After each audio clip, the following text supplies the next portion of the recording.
You're listening to Cards to the Moon, a podcast about trading cards from both a collector and investor perspective. We hope you'll stick around for the ride as we take a deep dive into the state of the hobby, share some hot takes, hopefully some useful advice, and fun stories along the way.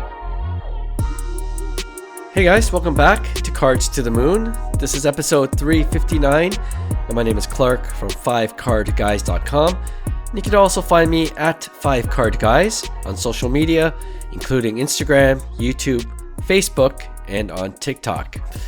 Alright, it's another solo intro from me today, and for the most part, it's a solo episode as I'll talk about my experience in Japan, going to a couple of hobby shops, and a few things I found interesting while I was overseas on vacation. But at the end of the show, I do have a special guest interview. And I'm not going to lie, this guest is one of the most influential person I've met personally in my life. And when I say influential, I mean that he really changed my perspective on a lot of things in my life, even beyond the hobby, such as how I value time, thinking of others more, thinking of myself less, being dependable, and just being more patient overall, which in a lot of ways has helped me in this new career path I find myself in, being a hobby content creator. Anyway, that's a teaser, and you don't have to wait too long for the interview, as I'll keep my update on the Japan trip relatively short. But before I get into it, off the top, I did want to address something a little more timely in the hobby, and that's the top sports card sales in March, just this past month. Now, I know we're already a week into April, but the reason I want to talk about last month's top sales numbers is because Hyung, my podcast co-host, was always saying this guy was undervalued for a good several months in 2025 and into 2026.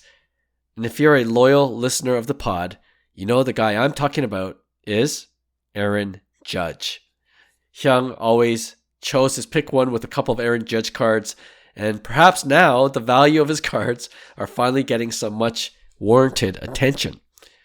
So the top 5 sales are, I'll start from number 5, 2000 playoff contenders Tom Brady championship ticket autograph card, number to 100, and the one that was graded BGS 9 auto 10 sold for $756,400. And number 4, the rest are all above $1 million mark. Number 4 is 2024-25 Panini National Treasures Stephen Curry Logo Man autograph 1/1 card. And that was graded a perfect PSA 10 auto 10. At number 3, you always have to have a vintage card in there. The 1916 M101-S Sporting News Babe Ruth blank back card PSA 7 sold for $1.4 million. And here we go. Number 2 is the 2025 Topps Chrome Dual MVP Gold Logo Man autograph 1/1 card featuring Shohei Ohtani and Aaron Judge. And that one sold for $2.16 million. And at number 1, the 2013 Bowman Chrome Aaron Judge Superfractor autograph rookie card 1/1 graded BGS 9.5 sold for a cool $5.2 million. And you know, although Team USA didn't win the WBC this year, Aaron Judge, being the captain of the team, I'm sure brought more exposure to him as a player. And out of curiosity, I just checked out his recent card sales for that 2013 Bowman Chrome base rookie auto, PSA 10, auto 10. And last year, you could have gotten it in March 2025 for $3,500. All right, that's a PSA 10 graded card of the 2013 Bowman Chrome rookie auto. Now, the last one sold, as of this recording, in the same grade for just under $12,000. So, for his most popular rookie card, the window to buy low might have just closed. When Hyung gets back, I'm going to ask him who the next player is that he thinks is criminally undervalued now that he can't keep picking Aaron Judge for his 1v1. Okay, let's move on to my recap of my trip to Japan and the hobby stores I visited. Oh, and if you missed my recap of Hobby Korea, just go back and listen to episode 358. Now, to be completely transparent, I went to one hobby shop that has multiple stores in Japan. Think of it like Card Vault by Tom Brady in the US, a chain hobby store, I suppose. And the first one I went to was in Osaka, and I found it completely by accident. While in Osaka, we wanted to check out the Pokemon Center there, and I'll talk about that experience at the very end of this episode. But on the way to the Pokemon Center, right beside it actually was Mint Sports Cards. And I've heard of Mint already from other YouTubers and other hobby content creators. So I was pleasantly surprised to find it, again, by accident. And it wasn't a big card store by any means, but one of the things I noticed immediately is the presentation of their singles, which is far different than any card store I've seen in North America to date. There was this central display case that contained a giant cylinder-like shape with slab singles covering it. And then as you walk around the store, there are even more glass display cases with cards to look at. One case just had Ohtani cards in it, but unfortunately there weren't any high-end ones in there. They're mostly the Topps 50/50 base cards. So really any hope of finding a good deal on high-end Ohtani cards were quickly dashed, as you'd expect, because Ohtani cards are just as popular in Japan as they are back home. But there were other fun things to see, like a display case of just Japanese baseball cards, non-Ohtani. And I even ripped a couple packs of Topps Finest and Topps Chrome and PB Baseball. I didn't hit anyone I knew, although I was hoping for Okamoto, who now plays for the Jays. And speaking of Jays, I always enjoy finding Blue Jays cards out in the wild outside of the Toronto market. I saw some Vladdy cards, as well as former Jay, Bo Bichette. There was actually a Topps Now card of Okamoto as well. But, like I said in the Hobby Korea recap, you can find a lot of these base cards cheaper on eBay. But if you're a buyer from Japan, it might be worth that extra premium to pick one up in person rather than getting a card shipped all the way from North America, and that's if they even do ship overseas. Anyway, another thing that stuck out to me was their system of grabbing a card slip to buy sealed wax. And if you don't know anything about Japan, the way they do things there, generally speaking, is very orderly, very neat. And so this system kind of embodies all of that.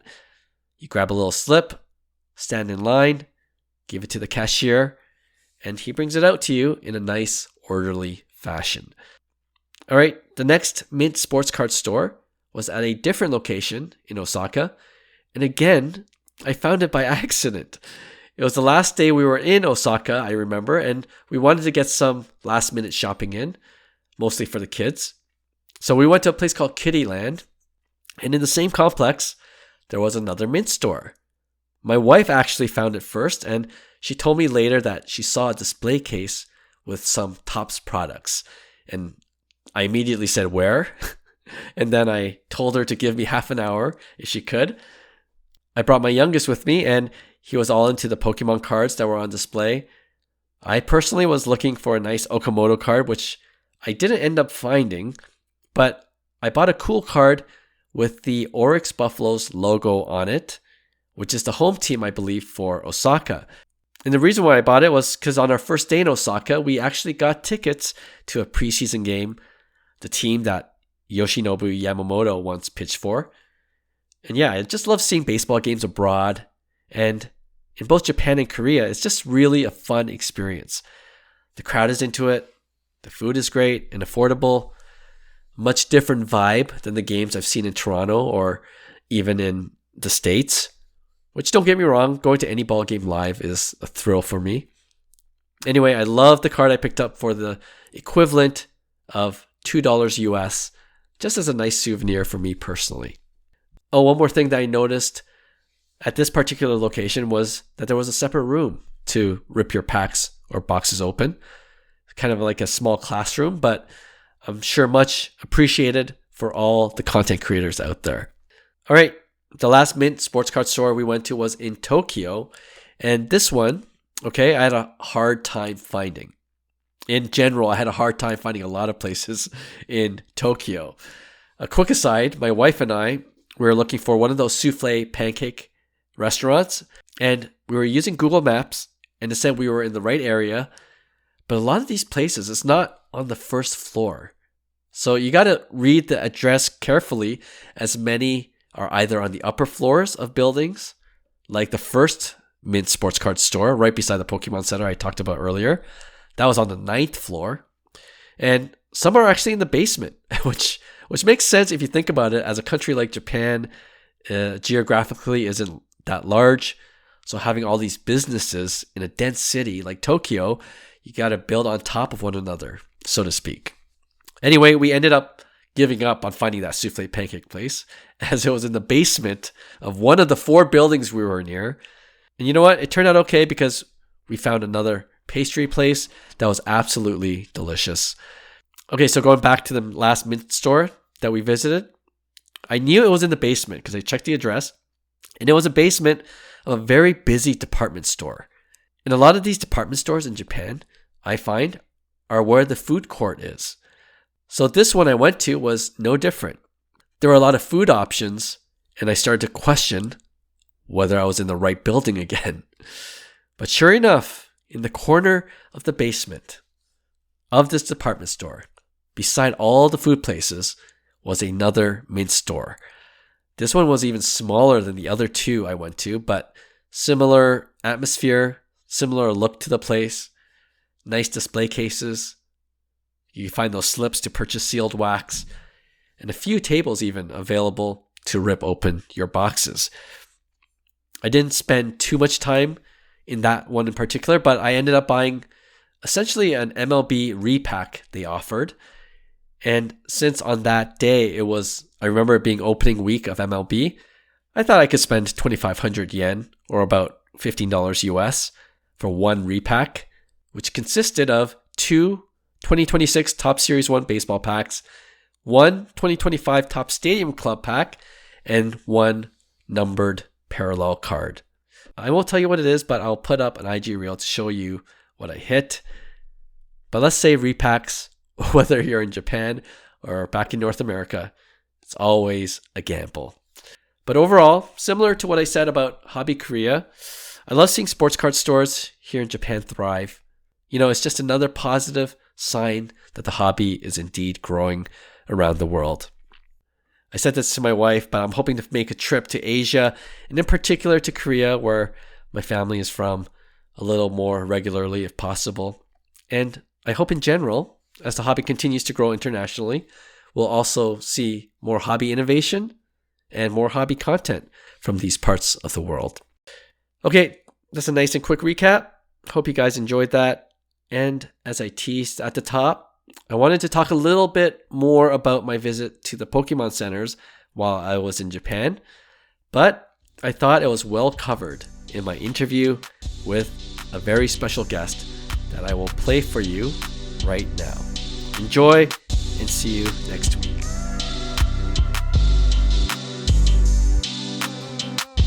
All right, as I promised, I got a guest interview today that was hard to book just because of his insanely busy schedule. Monday to Friday, he's got school, and then with the summer coming up, he's prepping for baseball and swimming. I think he's also looking into taking some additional math classes once a week.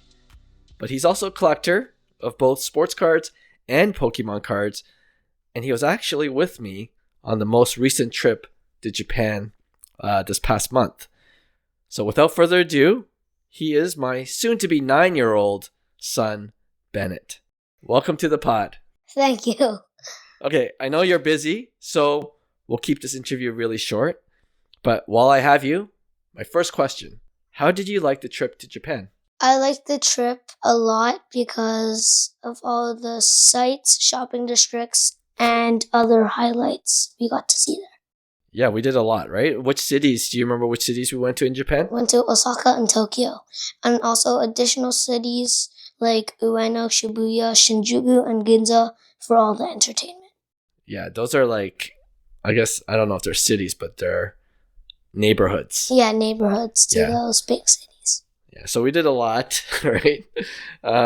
You were talking about some of the highlights that we did. What stuck out to you? Like, what did you really like doing in Japan? I like doing Shibuya Sky, all the towers, and I think I liked basically all of the entertainment, especially all the Pokemon centers Mm-hmm. and card shows there. Yeah, so we went to a couple of Pokemon centers. We're going to talk about that a little bit.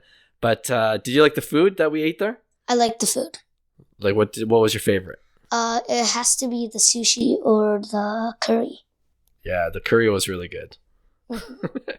Okay, so we went to 2 Pokemon centers, not just one, but 2. Yeah. And I know it was only a week or 2 weeks ago now, but the first one was in Osaka. Do you remember that? Yeah. And then the second one was in Tokyo Sky Tokyo. Tree, right?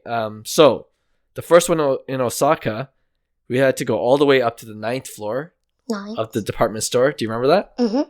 Okay, and so what did you think when you first saw the Pokemon Center? Do you remember it being busy or what? It was a little busy, especially at the cashier, and there were not that many Pokemon packs as I expected. Yeah, we thought we could just like look around and there'll be packs, but we knew Pokemon cards were popular, right? Do you remember how we had to get the Pokemon packs? We had to go to the cashier and buy the Pokemon packs there, and there were only 1 or 2 options left. Yeah. get. I don't even remember what set they're from because they're both in Japanese, but there was like a 10-pack max limit per person. Mm-hmm. And since I brought you with me, we were able to get 10 each, so we ended up buying 20 packs, right?